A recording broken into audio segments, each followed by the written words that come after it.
గ్రేటర్లో పలువురు ఐపీఎస్ అధికారుల బదిలీలు, రాచకొండ సిపి ట్రాన్స్ఫర్, కొత్తగా తరుణ్ జోషికి బాధ్యతలు. పోలీస్ నియామకాలపై ఐపవర్ కమిటీతో సీఎం భేటీ, జీవో నెంబర్ 46 రద్దు సాధ్యాసాధ్యాలపై రేవంత్ డిస్కషన్. సంస్కృతిలో మాతృభాషలు కీలకమన్న మాజీ ఉపరాష్ట్రపతి, దక్షిణ భారతీయ సంస్కృతి కేంద్రాన్ని ప్రారంభించిన కిషన్ రెడ్డి. శివబాలకృష్ణ బెయిల్ పిటిషన్ను కొట్టేసిన ఏసీబీ కోర్టు, ఉన్నతాధికారులు నేతల పాత్రపై అధికారుల ఆరా. పోలీసు నియామకాలపై జూబ్లీహిల్స్లోని నివాసంలో హైపవర్ కమిటీతో భేటీ అయ్యారు సీఎం రేవంత్ రెడ్డి.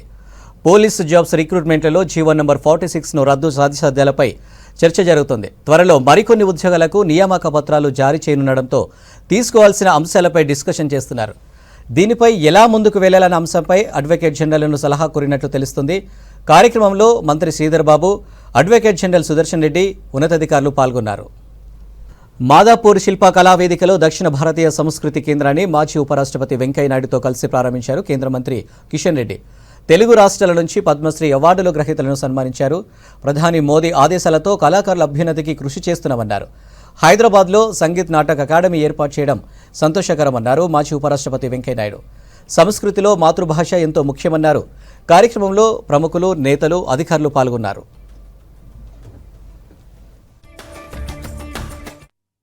వరంగల్లో 1000 స్తంభాల గుడి ఇప్పుడు ఒరిజినల్ గా 100 పిల్లర్స్ లేవు. దానికి ఉండేటువంటి ప్రధానమైనటువంటి మంటపము 40 సంవత్సరాల క్రితం దెబ్బతిన్నది. కాకతీయులు కట్టినటువంటి 100 పిల్లర్ టెంపుల్ గ్రానైట్ ఏ రకంగా ఉంటుందో అదే రకమైనటువంటి గ్రానైట్ ను మళ్ళీ తీసుకొచ్చి 2 సంవత్సరాలుగా అనేక మంది కళాకారులు, శిల్పులు మంటపం సంబంధించినటువంటి పిల్లర్స్ గాని అన్ని రకాలుగా చెక్కి ఇదే నెల ఫిబ్రవరి చివరి వారంలో కాకతీయులు కట్టినటువంటి మంటపాన్ని తిరిగి భక్తులకు అంకితం చేయబోతా ఉన్నాం అనే విషయాన్ని కూడా ఈ సందర్భంగా మనవిస్తా ఉన్నాను. అదేవిధంగా ఇతర అనేక రకాల గోల్కొండలో గాని, మరి ఉస్మానియా యూనివర్సిటీ ఆర్ట్స్ కాలేజ్ కానీ, ట్యాంక్ బండ్లో సంజీవే పార్కులో మరి light and sound show, illumination కానీ, లేజర్ షో కానీ ఇవన్నీ కూడా అద్భుతంగా జరుగుతూ ఉన్నాయి.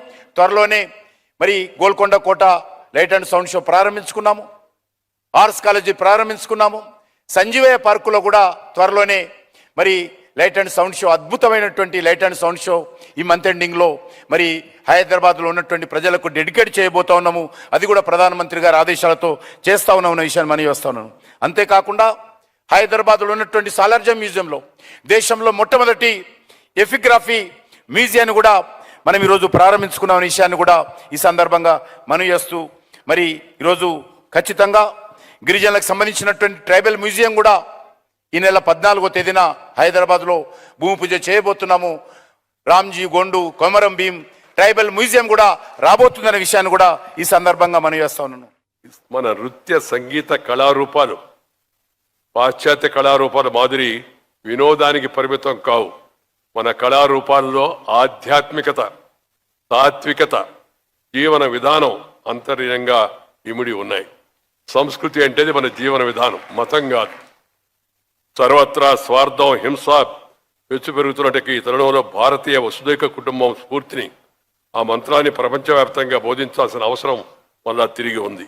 ఈ ధర్మ బోధనను వేగంగా తీసుకెళ్లే వాహకాలు మన సాంప్రదాయ కళారూపాలు. తొలితరం నాటకాలు, ముఖ్యంగా పద్య నాటకాలు తెలుగుగడ్డపై భక్తి ఉద్యమానికి, పురాణ ఇతిహాసాలను పామర జనానికి చేరువ చేయడంలో చాలా దోహదం చేయగా, మలితరంలో సాంఘిక దురాచార నిర్మూలనకు పద్య వచన నాటకాలు చాలా దోహదం చేశాయి. గురజాడ వారి కన్యాశుల్కం వంటి నాటకాలు దీనికి మన అందరికీ నిదర్శనం.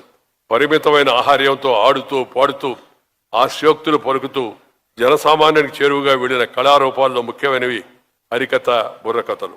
తెలుగు సమాజంపై ఈ 2 కళారూపాలు చూపించిన ప్రభావం అంతా ఇంత కాదు. జానపద కళారూపమైన బుర్రకథల్లో పల్లీల వ్యవహారిక భాష, వంత హాస్యాలు, బిగువైన కథనంతో భావోద్వేగాలను పండిస్తూ శ్రోతల్లో, ప్రేక్షకుల్లో రగిలిస్తూ సాగేటెక్క అద్భుతమైన కళారూపాలు. హెచ్ఎండిఏ మాజీ డైరెక్టర్ శివబాలకృష్ణకు ఏసీబీ కోర్టులో ఎదురుదెబ్బ తగిలింది. శివబాలకృష్ణ బెయిల్ పిటిషన్ను కొట్టివేసింది నాంపల్లి ఏసీబీ కోర్టు. ఆదాయానికి మించిన ఆస్తుల కేసులో అరెస్ట్ అయ్యారు శివబాలకృష్ణ. ఇప్పటి వరకు 250 కోట్ల విలువైన ఆస్తులు గుర్తించారు ఏసీబీ అధికారులు. శివబాలకృష్ణ వెనుక ఉన్న అధికారులు, నేతల పాత్రపై ఆరా తీస్తున్నారు ఏసీబీ అధికారులు.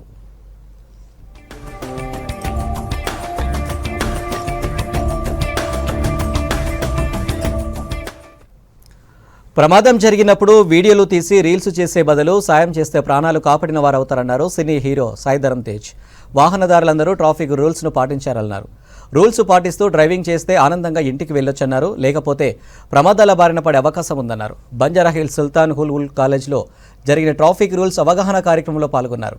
సిటీలో ట్రాఫిక్ నియంత్రణపై ప్రత్యేక దృష్టి పెట్టామన్నారు హైదరాబాద్ సిపి కొత్తకోట శ్రీనివాసరెడ్డి. సీఎం రేవంత్ రెడ్డితో ఇటీవల జరిగిన సమీక్ష నిర్వహించాలన్నారు. త్వరలోనే భారీ మార్పులు వస్తాయన్నారు. కార్యక్రమంలో సిటీలోని పోలీసు ఉన్నతాధికారులు పాల్గొన్నారు. This in mind that when you go out, there are parents who are waiting for you, there are friends who are waiting for you, there are brothers and sisters waiting for you to come back and join them for dinner, maybe whatever, and share smiles with them. They are not waiting for you to commit something wrong on the road, get injured, or kill another person, and then and then bring tears in their eyes. No, that is not done. It's a trauma just because of recklessness, and it is a wasted life. Anybody dying, getting injured, becoming handicapped in a road accident, it is a wasted life. This is without a cause, let me tell you friends. You die for it. Dying for a cause makes me great, makes my family, my society, all people who I know, they'll feel great. People die at borders, people die in wars, our people die in protecting the integrity of this country. My policemen die, protecting for the sake of safety and safety and security of the public.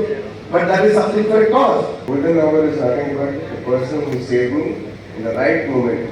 If you see any accident, अगर आप कोई accident को देखा तो जरूर phone लेके आप photo मत कीजिए प्लीज. फोटो लेना सब लोग करते हैं, तो आप फोन करके आपको एम्बुलेंस को फोन करके आप सबको इन्फॉर्म कीजिए. वो तो it actually help save a lot of things.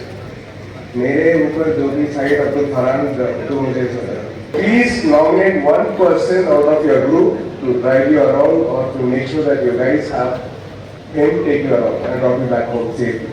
Because your safety is not for me or not for us, not for the college, but for the nation. The nation comes first before anybody else. So make sure that you don't drive in your car. Drink, of course, if anyone drink. Do whatever you want. I'm not going to say what. ప్రభుత్వ నిర్లక్ష్యంతోనే విద్యార్థుల ఆత్మహత్యలు జరుగుతున్నాయని ఆరోపించారు రాష్ట్ర BSP chief RS Praveen Kumar. పేద బిడ్డలకు కావాల్సింది 6 గ్యారెంటీలు కాదని ప్రాణాలకు గ్యారెంటీ కావాలన్నారు. సీఎం రేవంత్ రెడ్డి గురుకులాలు, వసతి గృహాల్లో విద్యార్థుల ఆత్మహత్యలపై సమగ్ర విచారణ జరిపించి బాధ్యులపై చర్యలు తీసుకోవాలన్నారు. మీ 6 గ్యారంటీలు తెలంగాణ ప్రజలకు అవసరం లేదు. మా పిల్లల ప్రాణాలకు ముందు గ్యారంటీ ఇవ్వండి. మిమ్మల్ని అందరినీ నమ్మి, మీ అధికారులు నమ్మి ఇవాళ మరి మా పిల్లలను వసతి గృహాల్లో అడ్మిట్ చేసినాం. కానీ ఇవాళ వాళ్ళందరూ కూడా శవాలై తేలుతా ఉన్నారు. గత వారంలో భువనగిరిలో 2 పిల్లలు అనుమానాస్పద పరిస్థితుల్లో చనిపోయినారు.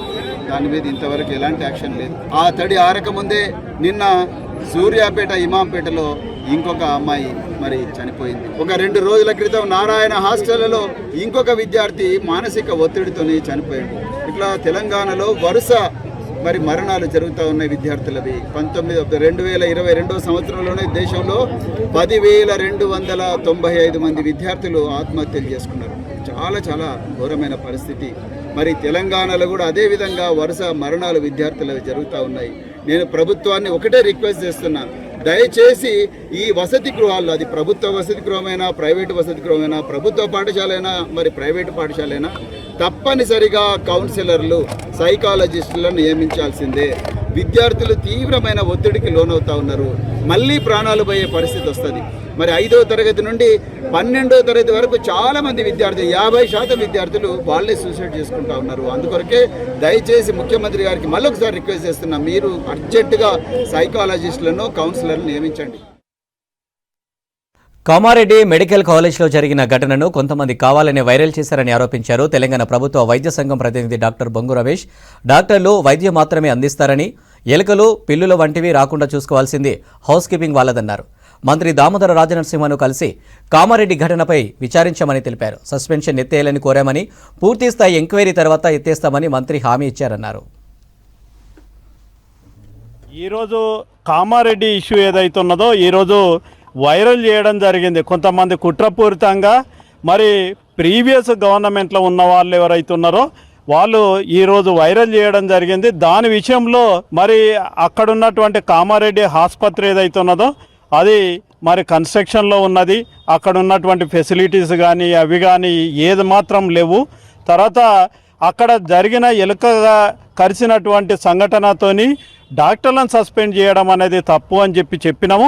డెఫినెట్గా దాన్ని మరి అక్కడ ఉన్నటువంటి డాక్టర్లను సిబ్బందిని సస్పెండ్ చేసింది ఏదైతే ఉన్నదో రివోక్ చేస్తా అని చెప్పేసి మాకు ప్రామిస్ చేయడం జరిగింది. ఖచ్చితంగా మరి హెల్త్ మినిస్టర్ గారు మరి సానుకూలంగా స్పందించింది కాబట్టి ఆయనకు తెలంగాణ గవర్నమెంట్ డాక్టర్స్ అసోసియేషన్ తరఫున ధన్యవాదాలు. యాక్చువల్లీ అక్కడ ఇన్ఫ్రాస్ట్రక్చర్ కొంచెం బాగాలేదండి. దానివల్ల ఎలుకలు ఇవన్నీ కన్స్ట్రక్షన్ వర్క్ అవుతుంది. దానివల్ల మేము డాక్టర్స్ కానీ అక్కడ మేమేం పేషెంట్ కేర్కి మాత్రం కాంప్రమైజ్ కాలేదు. ఎలకల్ ఇష్యూస్కి అయితే శానిటేషన్ ప్రాబ్లం ఉంటుంది కానీ డాక్టర్స్ ప్రాబ్లం ఉండదు కదా. ప్లస్ నేను ఆ టైంలో నేను యాక్చువల్గా ఎక్స్టర్నల్ ఎగ్జామినేషన్లో ఉన్నాను గాంధీలో. అయినా కూడా నా మీద సస్పెన్షన్ ఆర్డర్ ఇచ్చారు. ఇప్పుడు మినిస్టర్ గారిని కలిసినాక సానుకూలంగా స్పందించి ఎంక్వైరీ రిపోర్ట్ వచ్చేత 2 డేస్లో రివోక్ చేస్తానని హామీ ఇచ్చారండి. Thanks for TGGD. టూరిజం రంగంలో స్కిల్డ్ మ్యాన్ పవర్ కొరత ఉందన్నారు తెలంగాణ చీఫ్ అసోసియేషన్ సభ్యులు. లేబర్ లోటుతో ఫుడ్ అండ్ హోటల్స్ ఇబ్బందులు పడుతున్నాయని తెలిపారు. రెస్టారెంట్లు కస్టమర్ల డిమాండ్కు తగ్గట్లు సప్లై లేదన్నారు. సెంట్రల్ అండ్ స్టేట్ గవర్నమెంట్లు టూరిజం హోటల్ ఇండస్ట్రీలను ఆదుకోవాలని కోరారు. బంజారాహిల్స్లోని ఓ హోటల్లో సమావేశమై హోటల్ ఇండస్ట్రీ ఎదుర్కొంటున్న సమస్యలపై చర్చించారు తెలంగాణ చీఫ్ అసోసియేషన్ సభ్యులు. बहुत सारे स्टूडेंट्स डिविएट हो गए और कहीं ना कहीं इसमें पेरेंट्स का भी रोल रहा है जिन्होंने अपने बच्चों को एनकरेज नहीं किया इस इंडस्ट्री की तरफ आने के लिए. तो इन 3-4 सालों का जो इफेक्ट है मिलजुल कर अभी पड़ रहा है और इसके आगे चलने के बाद आने वाले 2-3 सालों में ये और ज़्यादा सीवियर होने वाला है. मतलब अभी से हमको लग रहा है कि यहाँ पे मैन पावर की काफ़ी कमी है. जो भी बचे कुचे लोग हैं वो लोग अब्रॉड जाना चाहते हैं क्योंकि पैसों की तंगी है. और इन 3-4 सालों में इस इंडस्ट्री ने जो भी झेला हुआ है, जो भी प्रॉब्लम्स फेस किए हुए हैं due to pandemic, of course कहीं ना कहीं सेंट्रल या स्टेट गवर्नमेंट के लेवल पे इस इंडस्ट्री को ज़्यादा सपोर्ट नहीं मिला हुआ है. And like Naveen said, the industry has not got the due respect or the due support from the government. As a hospitality industry, we don't have the industry status given by the government. And we really request government to look into these aspects, give us the industry standard, give us the industry recognition as an industry of food and beverage. The industry is growing at 22% CAGR every year in the country. The food market is growing at 22% per year. And that requires a lot of skilled manpower to come into the industry because we all are eating out more than ever. ఇక్కడ లో competition area at the same time it's a global industry. You're not limit to one area, ఒక district కాదు, ఒక village కాదు, ఒక country కాదు. ఈ కోర్స్లో ఈ ఇండస్ట్రీలో ఉన్న వాళ్ళు వరల్డ్ వైడ్ డిమాండ్ ఉంటుంది వాళ్ళకి. సో మేము ఇప్పుడు గవర్నమెంట్ని కోరుకునేది ఒకటే ఏంటి అంటే ఈ ఇండస్ట్రీకి మీ సపోర్ట్ కావాలి. ఆ సపోర్ట్ ఎట్లా కావాలి? పిల్లలకి చిన్నప్పటి నుంచే వాళ్ళకి కోర్స్ పైన అవగాహన వచ్చేటట్టు వాళ్ళ కరికులం మాడిఫై చేయాలి.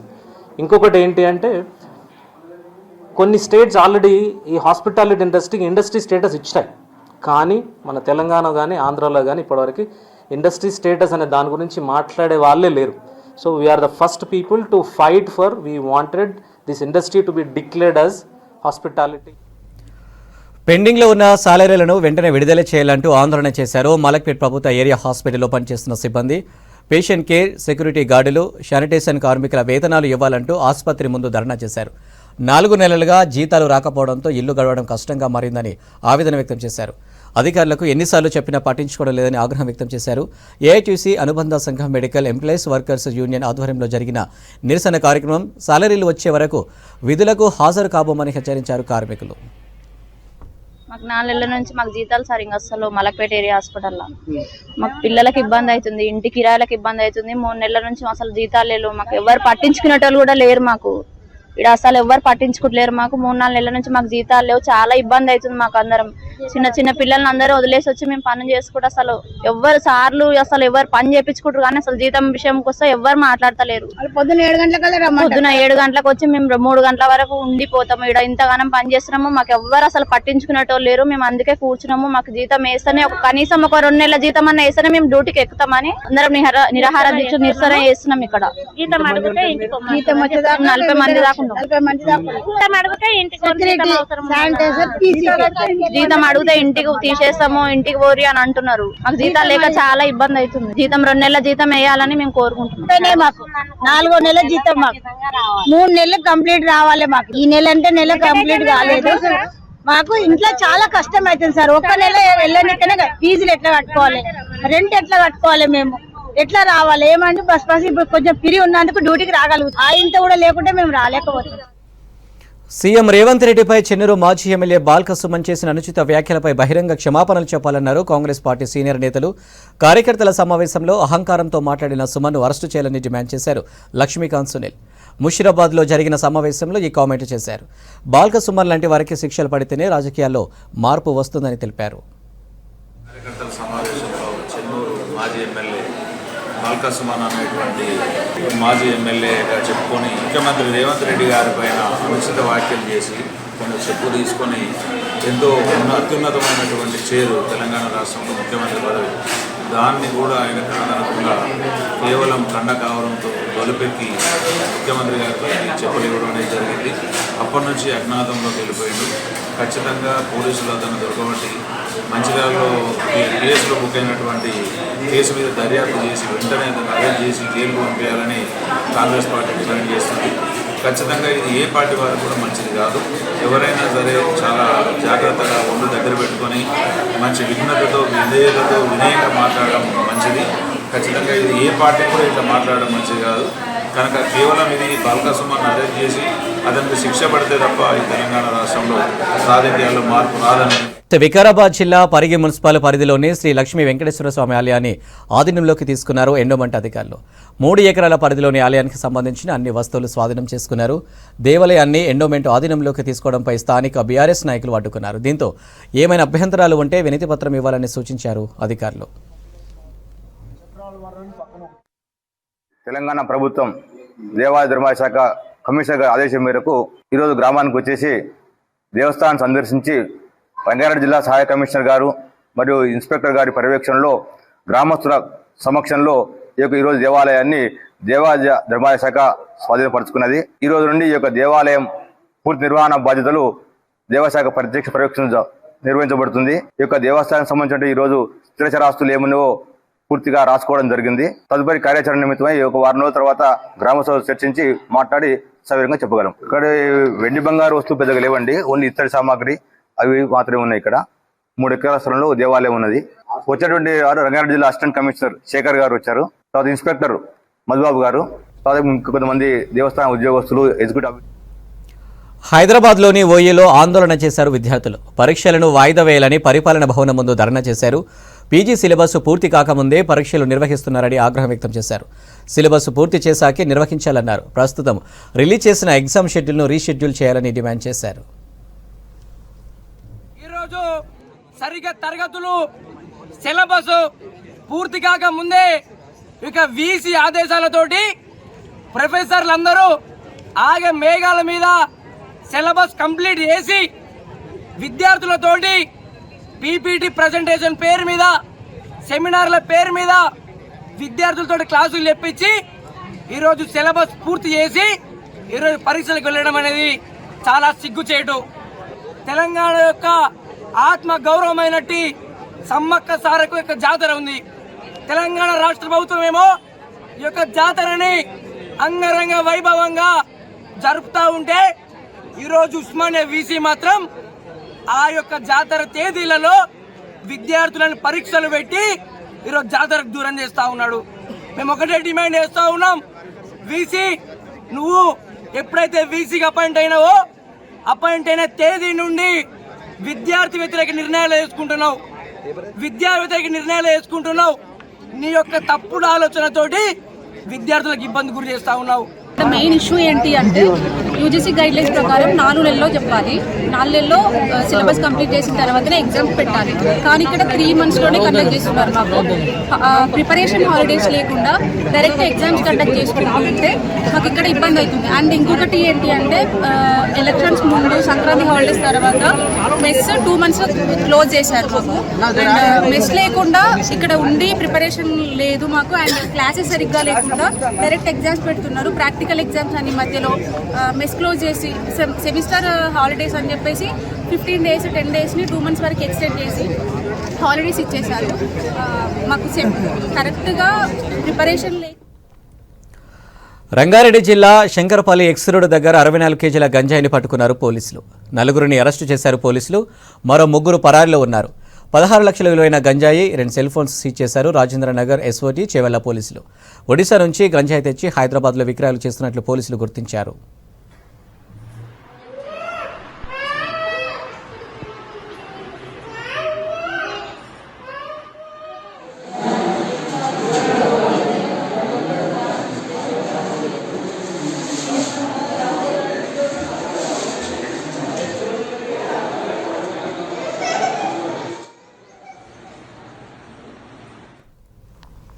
ఏపీ నుంచి మెదక్ జిల్లాకు గంజాయి తరలిస్తున్న ముఠాను అరెస్టు చేశామన్నారు మహేశ్వరం డీసీపీ సునీతారెడ్డి. టాటా మ్యాజిక్ ఆటోలో 55 ప్యాకెట్లతో 109 కిలోల గంజాయిని తీసుకున్నారని తెలిపారు పోలీసులు. నిందితులు భద్రాద్రి కొత్తగూడెం జిల్లా తుమ్మల చెరువుకు చెందిన సోమ రాజేష్ రెడ్డి, తాటి చంటిబాబులుగా గుర్తించామన్నారు. మరో 2 పరారీలో ఉన్నారని తెలిపారు. గంజాయికి సంబంధించిన సమాచారం ఎవరికి తెలిసినా పోలీసులకు సమాచారం అందించాలన్నారు డీసీపీ సునీతారెడ్డి.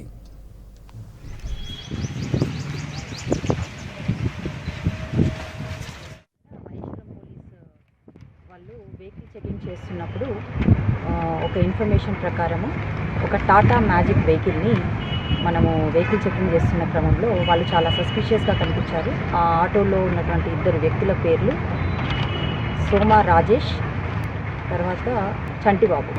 సో వీళ్ళిద్దరు చాలా అనుమానాస్పదంగా కనిపించారు. తర్వాత మన మహేశ్వరం పోలీస్ సంబంధించిన ఎస్ఐ వెంకటరెడ్డి, రవీందర్, తర్వాత క్రైమ్ పార్టీ సురేష్, ప్రవీణ్ వీళ్ళంతా దాన్ని తనిఖీ చేయగా దాంట్లో 109.88 kgsకి సంబంధించిన గాంజా అనేది చాలా కన్సీల్డ్ ఛాంబర్స్లో సీట్ల వెనకాల, తర్వాత కింద ఇంజన్ కింద మొత్తం అంతా వైర్ తోటి చాలా పగడ్బందీగా మొత్తం అంతా కట్టేసి దాన్ని ట్రాన్స్పోర్టేషన్ చేస్తున్నారు. సో దాన్ని మనము త్రూ ప్రాపర్ ప్రొసీజర్ ప్రకారంగా దాన్ని సీజ్ చేయడం. హైదరాబాద్ హెచ్ఐసిసిలో టాలీవుడ్ సెలబ్రిటీలు సందడి చేశారు. పేద విద్యార్థుల ఎడ్యుకేషన్కు ప్రతి ఏడాది ఫండ్ రైజింగ్ ఈవెంట్ నిర్వహిస్తుంది టీచర్ ఫర్ చేంజ్ సంస్థ. విద్యార్థుల చదువు కోసం నిధుల సమీకరణకు ఈ గ్రాండ్ ఫ్యాషన్ షోను నిర్వహించారు సినీ నటి మంచులక్ష్మి. ఫండ్ రైజింగ్ కోసం సెలబ్రిటీస్ ర్యాంప్ వాక్ చేశారు. కలర్ఫుల్ డిజైన్ డ్రెస్సుల్లో టాలీవుడ్ భామలు తలక్కుమన్నారు. ఫ్యాషన్ షోలో సినీ యాక్టర్లు శృతి హాసన్, శ్రేయా శరణ్, హర్షవర్ధన్లతో పాటు ప్రముఖ క్రీడాకారులు సైనా నెహ్వాల్, పారుపల్లి కశ్యప్ వంటి ప్రముఖులు ర్యాంప్ వాక్ చేశారు. పిల్లల జీవితాలలో మార్పు తెచ్చేందుకు కృషి చేస్తున్నట్లు చెప్పారు నటి Manchu Lakshmi.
so they can have the same quality education that a private school student gets.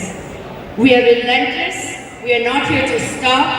And the more I've been more inspired today. I had a 3-hour lunch with Arslan Vedigaru and Pavan Mavigaru from Asoka University.